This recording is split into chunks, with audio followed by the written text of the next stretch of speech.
wibikikira cyane ahuranya urumva gatanya ikibazo ni ukubanza ukamenya na gatanya za kino gihe ziri guturuka kuki ari igihe umugore n'umugabo baba babanye neza pe ariko umwe agahararuka undi kuko kesi nyinshi zihari ni uguhararukwana ngo ndashaka urenze wamubaza uti mupfiki akakibura ikibazo kimbabaza cyane nuko benshi bagiye bapangirwa abantu ari uwo wanyuma wenda nk'uwo wanyuma mvuze umugore we yarazi ko uwo mwana bakorana yego ni gute se burana ba Kenisi na Mutabaruka iriya nkuru bayigezeho bavuga nk'ibi ndi kuvuga yego god ariko impamvu mba mvuga abantu mu mazina vraiment ndabizi ko ari hafi y'uriya vice mayor affaires sociales biri mu nshingano ze niba adashaka ko nzakomeza kubikuririza ahita areba uburyo kira kibazo gikemuka ko kiri ku musozi w'iwabo mu murenge w'iwabo aranyumva ni inshuti yanjye ntacyo dupfa ariko nibishyano riguye mu murenge uvukamo vice mayor affaires sociales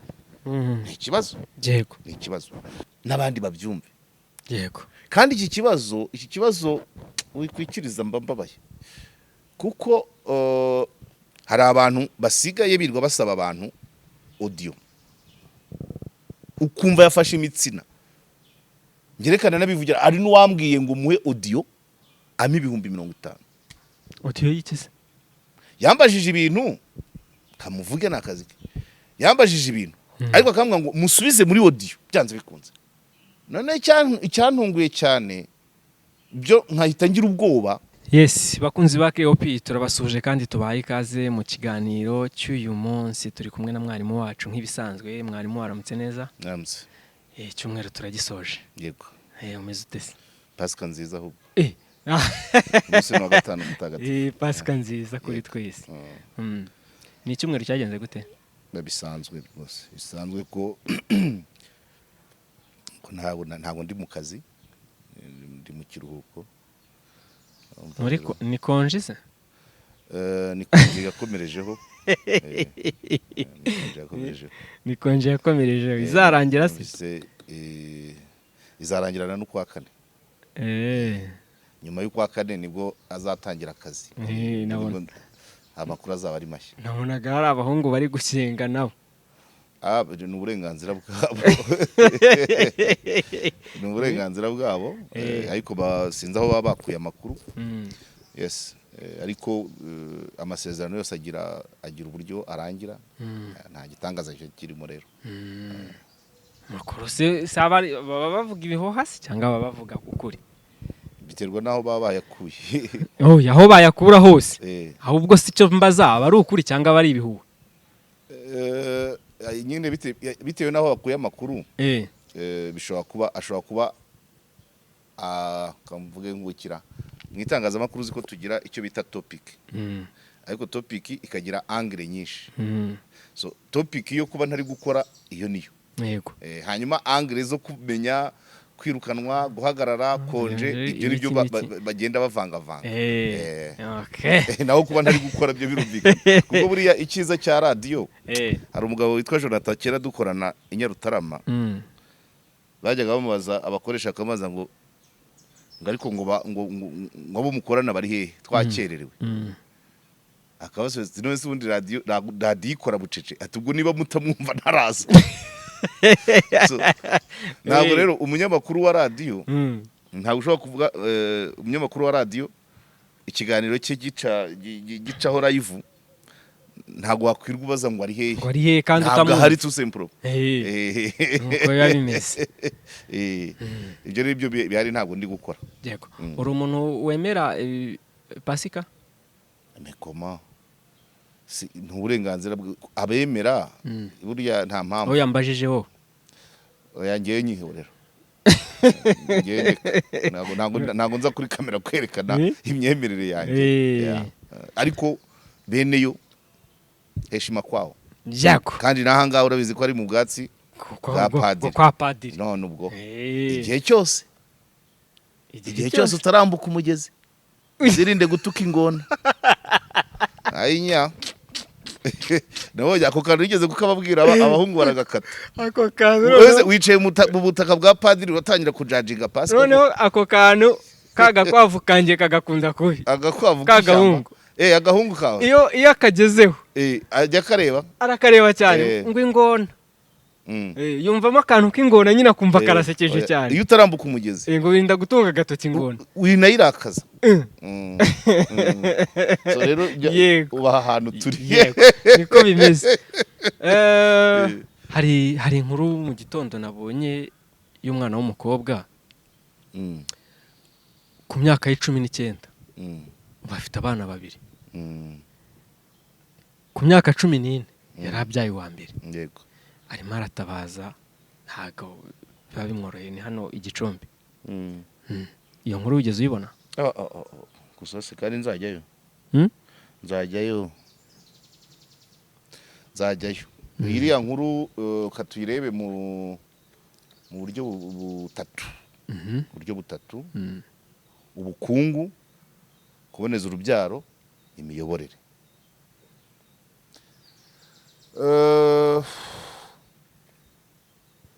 Kamere ku miyoborere. Bimaze kugaragara cyane muri no minsi twagiye tubona uhereye ku kiganiro cy'umukuru w'igihugu yakoreye igako. Mu miyoborere harimo ibyuho byinshi. Yego. Nubwo teme yavugaga ngo umuturage ku isonga, iyo ukurikiranye neza aho ari ku isonga ni hake cyane. Yego. Kuko niba inzara ya Ndego yaravuzwe na TV1. Sibyo? Nta muyobozi wari wayibona. Uyu munsi tukaba tubona uriya mwana uba mu nzu idakinze, ibati ryarabaye akayunguruzo, arara ku matafari n'imifuka n'abana babiri. Uriya ntabwo ari ku isonga. Nawe agatabarizwa na TV1. Umunyamakuru wayikoze twavuganye aba hano i Kigali. Ariko ajya kutabariza umuntu uri Gicumbi. Mu murenge wa Bukure, akagari ka Kagarama, akagari ka Karenge, umudugudu wa Kagarama. Yahandangiye ndahumva uciye Kigagu kazamuka. Yego. Abantu ari umukuru w'umudugudu wa Kagarama, ari gitifu w'akagari ka Karenge, ari gitifu Rwitare Lambert w'umurenge wa Bukure, ari meya wa Gicumbi Emmanuel Nzabonimpa. Nkaho ibyo bidahagije. Ni naho vice meya Affaires Sociales avuka, Mbonye Intwari Jean Marie. Ibyo bintu byose ukambwira ngo uriya mukobwa agezaho atabarizwa n'umuntu uhagurutse i Kigali. Aho bantu harayobowe. Igisubizo ni oya. Aba mu nzu idakinze. None se raporo arara ku matafari. None se raporo mudugudu akora z'abantu bagomba gufashwa ku cyuriya mwana atabamo. Icya kabiri, urebye umurenge wa Bukure waburamo inzu iraho ikinze itabamo abantu. Ntabwo wayibura. Ku buryo gitifu yayitira unyirayo akavuga ati ushyizemo uno mwana. Icyo ni ikibazo gikomeye cyane. Nzanajyayo ngewe. Nzajyayo pe. Kuko umwanzuro nawufashe. Nzajyayo ni nabashije kujyayo mbere ya Rusisi, mbere yo kuwa mbere ntagezeyo. Ubwo nzajyayo nyuma y'icyunamo. Ariko nzareba uriya mwana n'abana be, ndebe na famille avamo. Ngiye kubijyanye no kuboneza urubyaro. Ubwo aho ngaho mu miyoborere harimo ikibazo cya social protection. Ni ukuvuga ngo ushobora gusanga hari abandi bafashwa barenze uriya cyane rwose, bafite inzu nzima cyane, bafite amasambu yo guhinga, bafite inka kandi badafite abana batoya. Ubundi yakaba yanasubizwa no kwishura, ariko tuzabikora. Nahise nohereza iriya nkuru, nayohereje umuntu wo muri Haguruka kugira ngo bazafashe abana buriya mwana kumenya base, hanyuma babazwe inshingano. Na gitifu yabivuze, gitifu w'umurenge Lambert we icyambere yavuze ngo kumufasha bwa mbere ngo ni ugushaka kuba muteye inda. Ariko sicyo cyihutirwa. Kumusakarira iriya nzu cyangwa kumushyira ahantu abadore imvura y'itumba igiye kugwa, bakamushakira n'ibyo arya. Ibyo byose muri Bukure ntihabuze ababimena. Ntabwo navuga ngo iby'i Kigali byazamugeraho. Bizamugeraho bitinze, ariko hariya hafi iyo aza gutabarizwa n'umudugudu, ntabwo mu ngo zituye kariya kagari hari kuburamo abantu bavuga bati wowe fata igitoki, fata ibishyimbo, fata amasaka, fata. Yego. So rero yabuze kivugira kwa. Ariko abayobozi bagiye bagira ipfunwe ryo kumva ko umuntu ahaguruka ku gisozi cya Kigali muri Gasabo akaza kumenya ikiri kubera mu kabande wowe ushinzwe.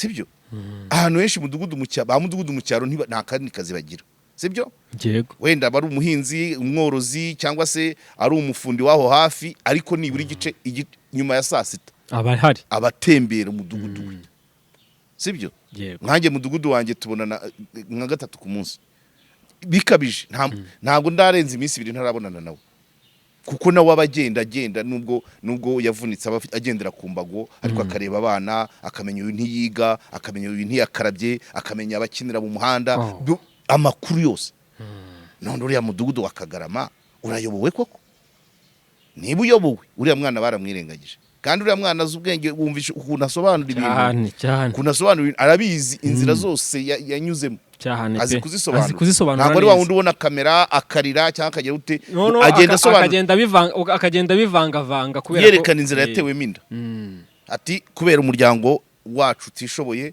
uwari ufite butike yaranshukashutse birangira nteye inda hanyuma inda ya kabiri haciyemo imyaka 4 undi muntu wamufashaga umwana wa mbere hanyuma nawe amutera indi kandi we ngo aramufasha mu bushobozi bwe afite imyaka 20 yego uwamuteye ya mbere wa butike umwana yarabimenye ko hari aho yabonera ubutabera ajya kumurega agiye kumurega abaraturutse arabyihoretse se ndakomeza ariruka ku muntu udahari ariko nyuma yaragarutse ubwo wenda nawe bamugiriye n'inama cyangwa abona n'ubundi ntacyo byatanga kuko umuntu ufite butike mu cyaro yakugura abayoboye tujye tubimenya wasanga n'ubujyaha buriya mwana harimo akagambane kuba muteye ya mbere kuko azi neza ko byamugeza kure cyane muteye afite 14 ibyo byo tuzajya kureba kuko buriya ubundi se ubwo urumva bizamworohera ntacyo ni natuzi buriya umunyamakuru yakoze ya nkuru dutuma abaripota bo kuri teri itarenze iminota 3 n'igice cyangwa 5 hari byinshi atashyizemo ariko twebwe nk'abasesenguzi burana ba Kenisi na Mutabaruka iriya nkuru bayigezeho bavuga nk'ibi ndi kuvuga yego hanyuma rero icya kabiri kuboneza urubyaro nabyo bijyanye n'imiyoborere yego governance iyi gahunda abantu barabyara pe byambwiye ngo iwabo nyina wuriya mwana afite abana 7 kandi nta mugabo afite abyumva naho ni ikibazo cy'imiyoborere kuko nta wigeze amubwira ati ese kubyara benshi utagira umugabo bazabaho bimeze bite yego niyo mpamvu nitujyayo twebwe tuzareba no kwa nyina ese nyina wabyara ati wasanga nawe abyara nuko ari mukuru ariko abyarana n'abantu banyuranye habuze umugira inama boneza urubyaro ifungishe niba wenda hari abagutera inda arabo muryamana hari icyo bari gufasha umuryango wawe ariko wirinde ko bahasiga umwana ubwo ni ubutumwa yakabaye ahabwa n'abayobozi bahariye yego ntabwo ibyo yakoze ntabyo ashoboye 7 uri umugore gusa usibye ngo ni mu cyaro niyo waba ufite hegitari 5 niyo waba ufite butike abana 7 ku mubyeyi umwe ab'umugabo ab'umugore ntiyabashobora ni benshi yes ni benshi cyane ntabwo reka nkwereke abonye kuri kesi ya wa mwana bita Samantha wiciwe Rulindo iwabo bari bafite abana 9 yego we yari uwa 6 ariko nyina apfuye kandi iwabo basa naho bari bishoboye umugabo ise abona bose atabashobora uriya Samantha mwohereza kwa nyirasenge ubwo ntihabuze n'undi yohereje ahandi nibura umubyeyi umwe wipapa kimama ntashobora gutunga abana 7 yego na 3 baragusaza none ufite 7 uri wenyine niyo waba ukorera wenda 800 mu bana 7 uri wenyine ntawo bagufasha niwo umenya bajya ku ishuri niwo umenya ubatekera niwo umenya isuku yabo niwo umenya imyambarire yabo niwo ubahahira niwo ujya kubasura ku bashuri watagangara cyane rwose niyo wagira amafaranga ahagije hari ibidasaba amafaranga kujya mu nama z'abanyeshuri ufite abana 7 ubwo ruvuga ngo primaire harimo 4 secondaire harimo 3 kandi noneho cyangwa wenda umwe ari kaminuza nuvuga ngo buri mwana nta nubwo biga ku kigo kimwe buri mwana ugakurikirana imyigire ye uwo mwanya bwabyo ntiwawubona kandi niba ufite amafaranga ntiwayatuma ngo genda unkorere ibi oya kuko iyo ugiye mu nama urasinya amafaranga se yasinya yishwe uwo mwanya se wawubona ufite n'akazi. ntijwi Rero izo nizo nama abantu bakabaye bagira abantu. Ntabwo kurera bisaba byinshi birenze n'amafaranga. Ariko uriya we wa Gicumbi nyina uriya mwana nta bushobozi afite, bwaba bwo mu mutwe, bwaba bwo mu mufuka, bwaba bwo mu murima. Babyumva barindwa ari wenyine. Ubwo nuvuga ngo hari nabo yohereza ku ishuri ntibajyeyo, byanze bikunze buriya muri rugo harimo abana batiga, sibyo? Uwo birukaniye ikayi nyina aho guhangayikira ikayi agahangayikira ibijumba bari burarire, aho ujya batekereza ikayi ya wa wundi birukanye agakubita icyumweru atize. Byanze tuzajyayo nushaka, ariko hari oya nari ngivuga ngo simbizi oya ko si bambabariye se nuko urumva rero icyo ni ikibazo. Inyigisho abajyanama b'ubuzima ibyo nibyo bakabaye bashinzwe kubwira uriya mubyeyi ariko ko wibana urakomeza kubyara ngo bigende bite. yego Nkiwa kuri ni flash cyangwa disi, abanyamakuru natwe dusigaye duhura henshi. Ntambara twakoranye kuri flash no kuri disi turakorana, ariko hari inkuru yigeze gukora ya Bugesera y'umukobwa wabyariraga iwabo amaze kubyara 5 nko mu murenge wa Mayange kumsa. Babyumva ndabyumva. Ababyeyi be barambiwe iwabo bari bafite voilà iwabo bari bafite abana 7, none umukobwa nawe yazanamo abe 5, urugo rwa 13. Uko urumva abana 12 na nyina.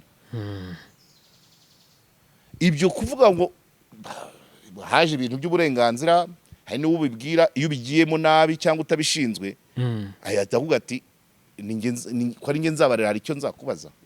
Ariko iyo uri umuyobozi, iyo titre y'ubuyobozi wahawe ubwira umuntu akumva cyane. Iyo bibwiwe n'umuturanyi bihita bizana amakimbirane, kazamo induru, uranyinjirira ibabyara n'iyanjye, umugongo ubaheka n'uwanjye, uranshakaho iki? ko ntaza kugusaba ibyo barya. Rero bisaba ijambo, icyo cya kintu nkubwira cya autorité. Nkunda kubwira abantu pouvoir na autorité. Yego. Nuvuga ngo pouvoir ni ububasha, ubutegetsi, ariko ukagira n'ijambo. Birajyana. Yego. Iyo ufite pouvoir sans autorité ntacyo bitanga. Ntuvuge ngo bumve wapi, icyo gihe uzanamo igitugu.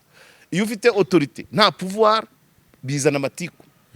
Umuturage w'inararibonye w'inyangamugayo ku musozi ariko adafite iyo titre, adafite iyo pouvoir, iyo agiye kugira abantu inama avuga ngo ubundi wowe uri iki? Nuvuga ngo rero kari ka Karenge umurenge wa Bukure muri Gicumbi nzahasura, ariko impamvu mba mvuga abantu mu mazina vraiment ndabizi ko ari hafi y'uriya vice maire affaires sociales, biri mu nshingano ze.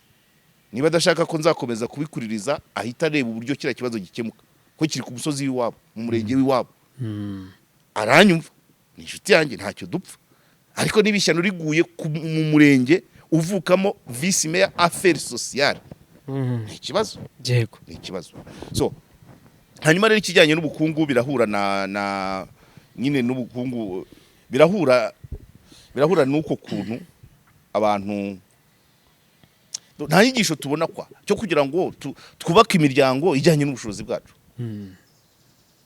Nuvuga ngo uriya mubyeyi ni sinzi ngo umugabo we yapfuye ryari cyangwa se ntawe yigeze, ibyo byose agomba kubijyana muri uwo murongo. Ndabyarira hehe? Nzarerana nande? Nzarera nte? Par rapport y'ubukungu afite. Ni cyo cyatumye uriya mukobwa avuga ati kubera ko mu rugo batari bishoboye, uri ufite butike yanshutse atya anshuka atya. None niba ubyara umwana utazagaburira saa sita akajya gusaba irindazi muri butike, utazagurira amakaye akajya kuyaka muri butike, uba wumva amaherezo ari ayahe? N'abandi babyumve. Yego. Kandi iki kibazo wikwikiriza mbabaye, kuko ibintu bya planning familiale abantu babyumva nabishoboye, nabize, nabafite ubushobozi, ariko hasi hariya moyenne ni 5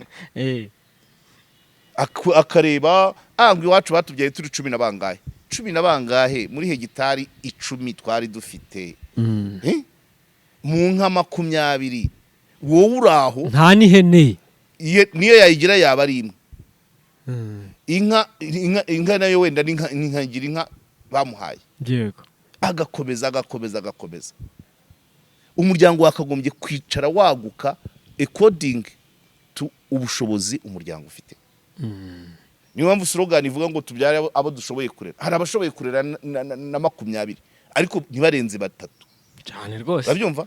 Ariko wa wundi udashoboye numwe, hari n'icyo usanga bifite 2, wa wundi udashoboye numwe akabyara 5 cyane. Ndongera ntanga urugero rwa Bugesera, ubwo nari mvuze ku nkuru ya Ntambara Galileo. Ngewe hariyo niboneye, ndibuka niba narayikoze ariko nayikozeho, sinibuka niba narayanditse. Mu murenge wa Mwogo, akagari ka Kagasa, twagiyeyo aho abantu bitwa ngo bari kuri Zowe, nibwo ari kuri Zowe, abantu bagiye gufata shisha kibondo. Tuhasanga umukecuru w'imyaka 80. Ahubwo mukecuru waje gufata shisha kibondo uracyabyara. Atuga ati nabuzukuruza banjye, ati umwuzukuru wanjye yagize ikibazo cy'uburwayi bwo mu mutwe, none donc buri ko agiye baramusambanya bakamutera inda akanzanira, ati amaze kunzanira 3 kandi araza agashyiraho akagenda akajya gushaka abandi. Yego yirwa agenda mukecuru niwe waje gutondera shisha kibondo yabo bana. Hanyuma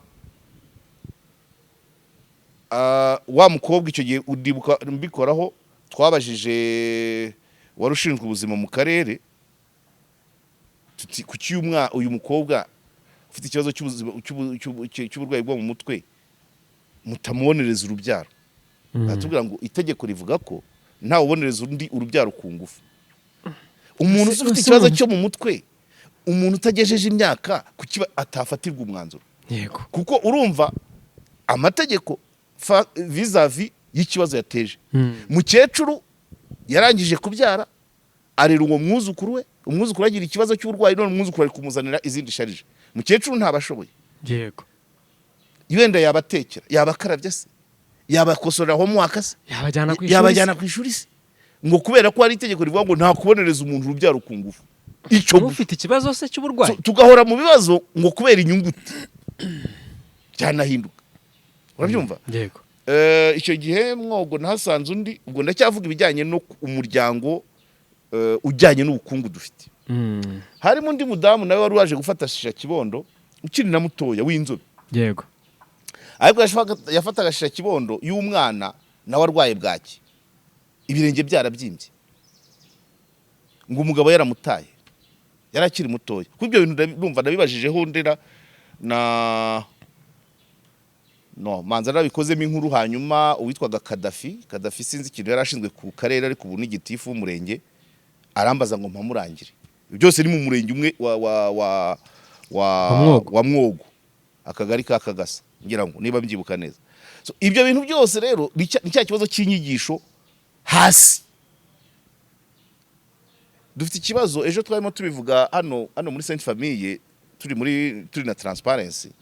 Ntabwo umuntu navuga gushyira abantu mu nzego, wa muturage uri ku isonga, ibintu byose byakabaye bikorwa ari we biganishaho. Yego ukamenya ngo itegeko niba ari abadepite baritora rikaba rihari rivuga ngo nta kubonereza urubyaro umuntu ku ngufu, sibyo? Ariko ubwo si abadepite, ni legislatif. Ariko kubitabikora birafekta imiyoborere, birafekta ubukungu, birafekta uburezi, birafekta ubuzima. Yego sibyo? Kubera itegeko. Yego hari ikishoboka gukorwa ari muganga akarenga ku itegeko, ubundi uwo ngo ntabazanamurega. Umuntu ufite ikibazo cyo mu mutwe se azi ngo bizagenda gute, wabikora ukanabikora mwibanga, nta nubwo abazaza kuvuga ngo ni ibiki wankoze. We yagenda akikorera ibye ntabyare. Bamubaza ngo ubundi si ngo wabikora nabizi ko yabaza ngo ntari kubyara, ukuvuga ngo ubundi wabyaraga ngurere urabyara uhereza mukecuru. Mukecuru nta mbaraga afite. Ejo tuzatunga aba bana bazaba mayibobo kubera ko bataziga, kubera ko mukecuru atabashije kubita. Ibyo tukabireba. Ariko turagenda akantu kamwe. Ejo narimo mbibabwira na muri Sainte Famille, ababwiye ngo ikosa ry'umuntu umwe rishobora kuafekta izindi domaine. ndaguha urugero tuvuge wenda umujyi wa Kigali washyizeho Car Free Day sibyo yego washyizeho Car Free Day ni imiyoborere hajemo siporo ariko siporo ya siporo iragira effect ku buzima bw'abanyakigali yego bivuze ngo hari imiti hari indwara iriya siporo ishobora gukemura cyangwa gukumira zavurwaga n'imiti Minisante yatumije abyumvise umwanzuro w'umujyi wa Kigali urafasha Minisante sibyo hari imiti n'uyu munsi nahoze mbivuga sintandukireho gatoya nemo mbwira aba marshal mu kiganiro kuvejo barimo bambwira ngo gaze yarahenze abantu basubiye ku makara ubwo wari ku makara amakara nayo yarahenze yasubiye ku nkwi bamwe abarusine barahamagaye bavuga ngo bagiye kubishyitsi bivuze iki twibireba mu giciro nabyo ngo byaturutse ku ntambara ya Ukraine na Iran si intambara si umutekano Israel na Iran yego hari ya Ukraine hari n'iya Israel na Iran ibyo sava ibyo ntabwo bindeba ariko turabireba nk'igiciro mu bukungu ariko ntabwo turi kureba mu bidukikije niba abantu basubiye ku makara ubwo amashyamba agiye gutemwa cyane amashyamba natemwa iyi mvura twabonaga turayibura ibihe by'ihinga birahinduka kubyumva hanyuma umusaruro uragabanuka wiki umusaruro w'ibyo twabona ibyeraga imvura ni imvura itaguye hanyuma ubwo niba abantu bacanaga kuri gaze bakajya ku makara twongeye kwinjira mu gihe cy'indwara z'ubuhumekero n'iz'amaso nuvuga ngo nyuma imibare izahinduka tujye tubona ngo kwa muganga ubone abarwara amaso abazana imirishyi mu maso biyongereye abayindwara z'ubuhumekero biyongereye ko bagiye basubiye kugira kwatsa muzigo urumva hanyuma niba twatangiye dusubije abana kujya kwirwa bashaka mu ishyamba kujya gusenya abafatwa ku ngufu abatishuri abakererwa ku ishuri abigira kunywa ibiyobyabwenge yego noneho urumva ibyo nabyo ni ibindi biza bikurikiye niyo mvuze ngo gufatwa ku ngufu kuko ndabyibuka ko muri Gatsibo nigeze kujyayo umukobwa duha ubuhamya ko inda yari umutini mada yarabyaye atagejeje imyaka inda yayiterewe mu ishyamba yagiye gushaka inkwi uri kubyumva nuvuga ngo kugabanya gaze bishobora kugabanya inda sibyo kugabanya igiciro cya gaze bishobora kugabanya inda bikagabanya indwara z'ubuhumekero bikagabanya indwara z'amaso ibyo ni ibya Minisante nyamara igiciro ni icyande ni icyarura cyangwa se tuvuge Minecofin byose biracobekeranye ikintu cyose cyakagombye kujya gitekerezwa bareba umuturage ku isonga bizagira ku muturage izihe ngaruka yego kuzamura igiciro cya gaze abantu bagasubira ku makara ubwo amashyamba aburi irengero ubwo minisiteri y'ibidukikije ishobora gutabariza abantu ngo gaze igabanuka ikabwira rura byaba na ngombwa n'umusoro ukavaho kugira ngo abantu badahendwa na gaze bakadukira amashyamba na meteo ikabijyamo na Minisante ikabijyamo ikavuga ubu tugiye kongera kurwaza amaso ubuhumekero n'ibindi hanyuma na minisiteri Minaroke cyangwa iby'abana buri muyi naho ikavuga ati ubu abana bagiye kongera Minedike ikavuga ati ubu abana bagiye gusubira kujya gusenya kwirwa mu mashyamba batishuri bikumvikana gutyo yego urumva kuko ni umuturage minisiteri zose ibigo byose finalite ni umuturage yego igikorwa cyose wakabaye ngo ku muturage biragenda bite ku igiciro kizamutse umuturage bagenda wenda afazari esansi izamutse sibyo esansi izamutse abantu hari impact byagira nziza babyumva nziza yihe genda gake impact ya mbere esansi izamutse hari abantu batangira kugenda n'amaguru aho bategaga iyo ni sport wanyumva iyo ni sport yego icyo ni kimwe cyiza umuntu uva 15 aje Remera agatega bisi izamuka zahaze n'amaguru iyo ni sport icyo ni kimwe icya kabiri uburetse tugendane neza nakererwa akazi biterwa n'icyo agiye gukora azajya azinduka akererwa kubera ikize gukererwa n'ukubera par rapport ntago wapinya urugendo rwawe natangiye kugenda n'amaguru niba byukaga saa 2 ku muntu utangira akazi saa 3 niba bivuga saa 2 zigo ndagenda na bisi azabyuka saa 12 nabyo ni ubuzima.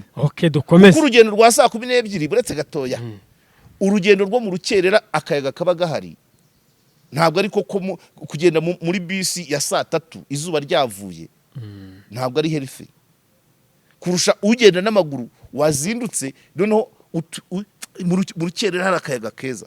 Ibyo hari indwara byarinda. Icya kabiri esansi izamutse n'ubu hari undi muntu wabimbwiye ko mu Faransa ho nubwo byari bisanzwe byongeye biragabanuka abantu bagenda mu modoka bonyine esansi izamutse babireka akava kuri bisi. Uwagendaga na bisi yagenda n'amaguru, uwagendaga niye wenyine ajya muri bisi. Ibyo byo rwose kabisa.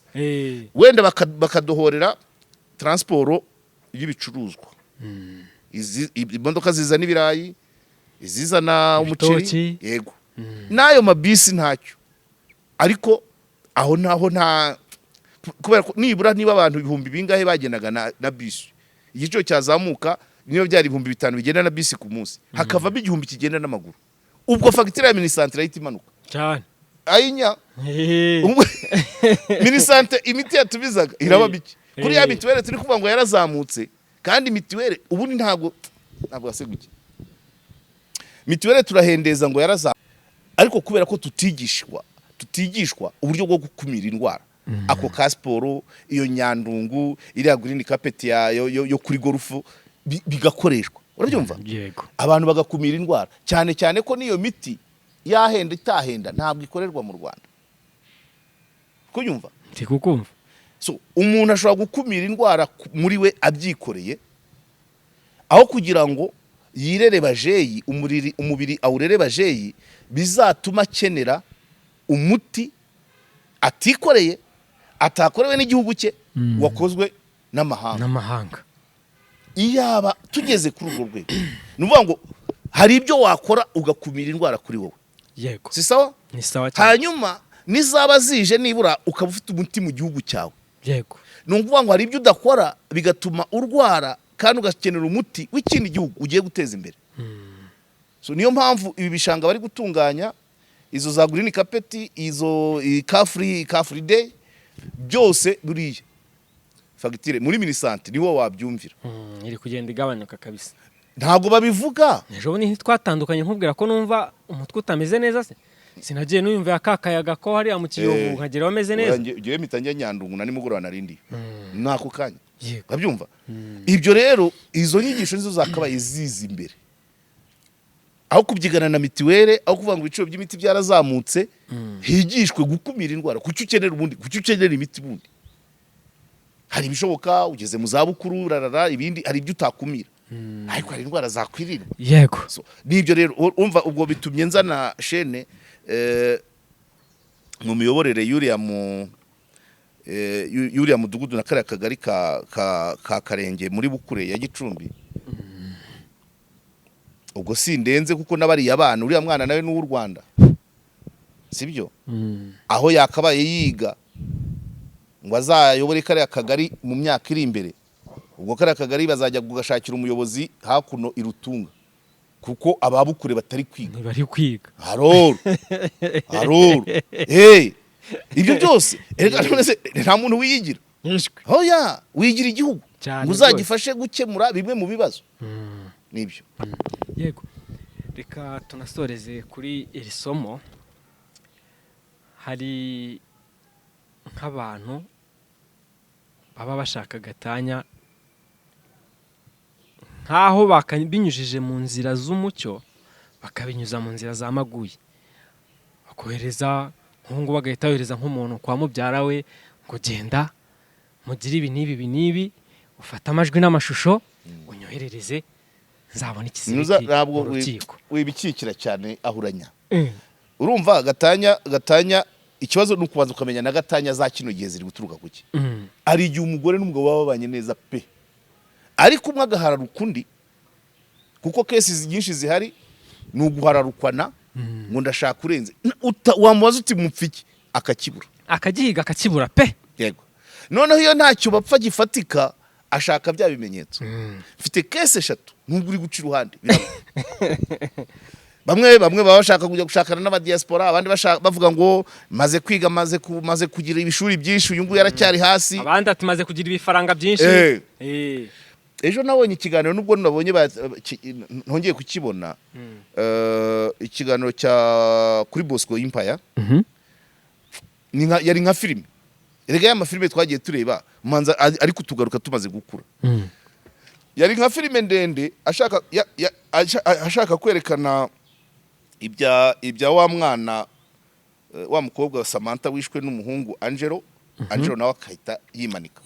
Bira ni ibintu bikeneye investigation nyinshi ndende cyane. Ntibazarekire nubwo abavugwa mu mwandiko bombi bapfuye, ariko akeneye investigation kumenya koko niba baricanye, kumenya koko nibura muhungu yari yahuye cyangwa yarahuwe. None Bosco rero yakuruye cyane, abihera Amerika, abigeza Nairobi, abigeza Kampala, abigeza Mbarara, abigeza Kimironko.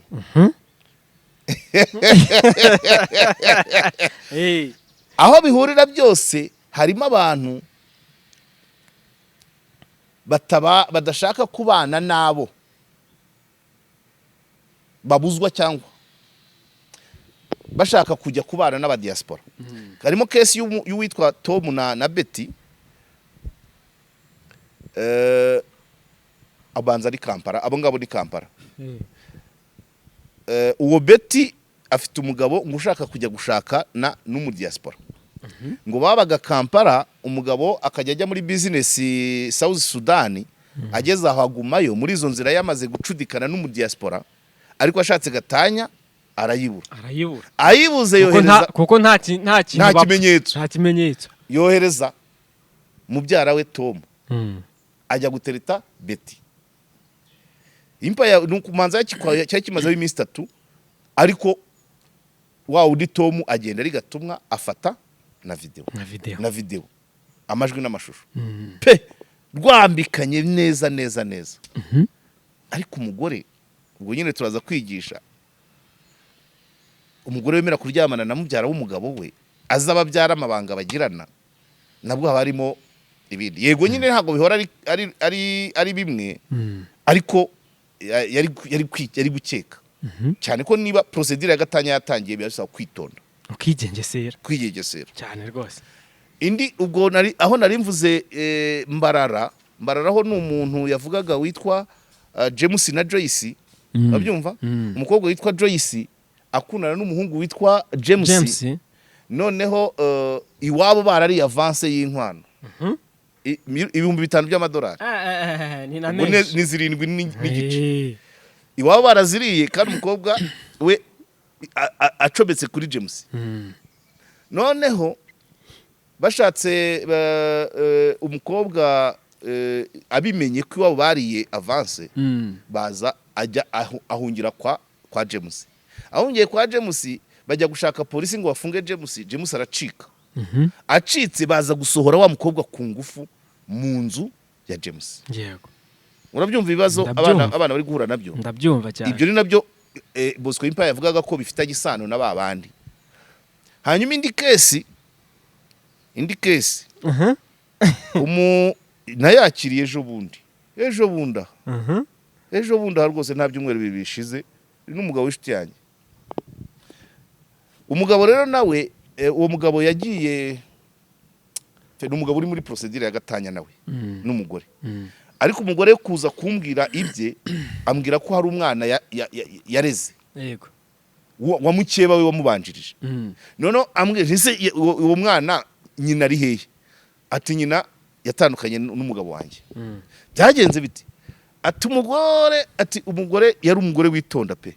Atariko umugabo amaze kumuhararukwa, yohereza abakomisiyoneri bajya gutereta umugore we, abahana kamera inyamirambo. Uko batereta byose bafata amajwi uko yemera pa n'amafoto. Umugabo yajyana mu rukiko gatangira yibona amajwi n'amashusho, kandi abayafashe niwe wari wabohereje yabishyuye. Nkaho ibyo bidahagije, umugabo ati umwana wanjye ndamushaka. Batese umwana ko ari mutoya bizagenda bite? Uyu mwana ko ari mutoya waretse akagumana na nyina. urukiko rumuha nyina umwana rumushyira ku ruhande rwa mama we kwa mama we wa mugabo arongera ashyiraho abandi bakomisiyoneri bati mujye muncungira igihe atahira urumva bakajya bamufata amafoto yanditsemo n'isaha amafoto yafatiwe rimwe rero ngo baza kumubona saa 7 z'ijoro kuri Cosmos umugabo ahita ajya kwereka urukuta ati dore wa muntu mwampereye umwana mwanyimye umwana ati umuntu udataha none umuntu yibera mu mihanda nguko uko umwana yageze kwasi kwa mukeba we arerwa na mukeba we arerwa na mukase wa ruje ari mushyashya indi kesi niyo umuntu dusa naho dukora akazi kamwe nawe yigeze kugira umugore akiri ku ikara imbesi yarahiye nta kiriho pe ka konte karakakaye ubwo yari afite umugore wo kuri urwo rwego rwe uko agenda abona agafaranga abati uyu si wanjye agiye gusaba agatanya abura ibimenyetso ko umugore ntacyo bapfaga ntishwe nta nagata buse yarayisabye wahundira ajya kohereza afata uwo umuhungu bakoranaga urabyumva yohereza umuhungu bakoranaga ku buhanga bw'ibyuma ati wowe genda utere turiya mugore umuhungu birangira afotora afata n'amashusho birangiramo gushije mu cyaha gihamye yego byinshi umuntu ni umuntu my dear amasomo arimo rero abantu bagiye bigengesera pe abantu bari muri procedure ya gatanya buriya procedure ya gatanya igoye isaba kwigengesera kurusha umukobwa usabwa umukobwa wamaze gusabwa bafashe irembo naho yaba yarakowe nawe bimusaba kwigengesera ariko umuntu uri muri procedure ya gatanya nuvuga ngo izi kesi zose ziri kuvuga ni iz'abagabo bapangiye abagore babo abajya kubatereta bikarangira babonye ibimenyetso bya gatanya ariko n'abagore birashoboka yego ikibazo kimbabaza cyane nuko benshi bagiye bapangirwa abantu ari uwo wa nyuma wenda nk'uwo wa nyuma mvuze umugore we yarazi ko uwo mwana bakorana yego ni gute se femme du patron naraye nyumvise nimugoroba ni gute wumva wemera guteretwa n'umuntu n'umukozi w'umugabo wawe kandi uzi ko ibyo bintu bishobora kuba icyambere baravugana si ukuvuga ko wisuzuguje ariko baravugana bahana amabanga yose baricarana mu kabari ashobora no kujya muri telefone ye urabyumva yego so ni ukuvuga ngo watangiye procedure ya gatanya ni ukwigengesera nk'uyu wa nyuma yagomba kwitonda avuga ati se kameramani kweri w'umugabo wanjye aje kuntereta ubu nta mahoro ahubwo se nabuze iki ibintu nk'ibyo ariko abibona ko byatangiye ibibazo n'urya wa mbere yego n'abagore birashoboka ko bapanga bagapangira abagabo yabuze gatanya akagupangira nka murumuna we cyangwa mubyara we cyangwa mushuti we umuha twose umuha amabanga yose wakabaye ugira amakenga ukabanza uyu muntu abanyate n'uwo twashakanye ko twatangiye procedure ya gatanya donc kwigengesera kuko muri procedure ya gatanya ibintu byose biba bishoboka kandi kubona ibimenyetso biragora bikonvenka urukiko kandi ikijyanye n'icyaha cy'ubusambanyi cyo gucana inyuma cyo ebana urukiko ebana kirovyasiri kabisa bita byikora akanyuma reka nongere ngaruke ejo bundi bushize sibwo natanze isomo mvuga ngo kuri wa mugabo w'Irwamagana mvuga ngo abantu bajye bakenga kuko abantu bose babaye abanyamakuru kuri kesi ya Tom na Betty hari aho nagize ikindi gitekerezo kubera iterambere ry'ikoranabuhanga aho rigeze hari abantu basigaye birwa basaba abantu audio ukumva yafashe imitsina ngerekana nabivugira ari n'uwambwiye ngo muhe audio ami 50,000 audio yitse yambajije ibintu kamuvuge nakazi yambajije ibintu ariko akambwa ngo musubize muri audio byanze bikunze ndabo uyu muntu ko yafashe imitsina ageze aho shyiraho n'igiciro arashaka ijwi ryanjye kuzarikoresha iki ari amajwi ya Tom na Betty ushobora no gusanga nayo yanahimbwa urabyumva ijwi bakariha amagambo cyane reka mbisobanure uwo muntu wansabaga ijwi yarambwiye ngo ari gukora stage kwa muganga none akansobanuza ngo nimusobanurire umuhogo ingoto urufuzi n'agakimama umuhogo ingoto urufuzi byari bine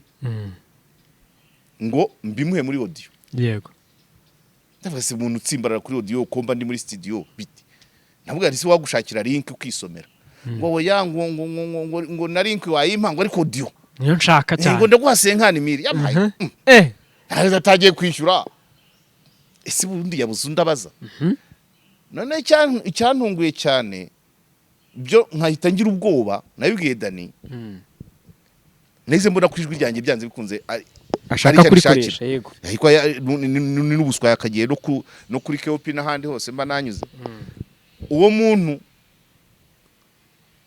yabanje kumbwira ko ngo ari umukontabure mu Bashinwa imusanze babyumva kuri profile ye hariho umukobwa umeze nka wundi Bugande baherutse gufungwa twavuze ubushize ndavuga se zana ifoto arambwira ngo ntabwo ujya nkunda kwifotoza ngo ariko niyo ngiri kuri profile